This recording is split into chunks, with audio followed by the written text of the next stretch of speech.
தமிழ் வாழ்க, தமிழர்கள் வாழ்க வளமுடன். மதீனாவின் மருதாணி தேவை மற்றும் சந்தை விரிவாக்கத்தின் காரணமாக விவசாயிகள் பொருளாதார வாய்ப்புகளை எதிர்நோக்கியுள்ளனர். உயர்தரம் மற்றும் தனித்துவமான பண்புகளுக்கு பெயர் பெற்ற மதீனா மருதாணி வாதி அல் ஃபோரா மற்றும் பத்ர் பகுதிகளில் அதிகமாக பயிரிடப்படுகிறது.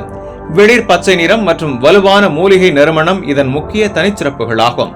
பூச்சிக்கொல்லிகள் அல்லது ரசாயன உரங்கள் இல்லாமல் இயற்கையாக பயிரிடப்படும் மதீனா மருதாணி அழகு சாதன பொருட்கள் மற்றும் முடி பராமரிப்பில் பரவலாக பயன்படுகிறது. கைகள், கால்கள் அலங்காரம், சரும சுத்தம், நிறமியை குறைக்கும் பயன்பாடுகளுக்கு பெயர் பெற்றது.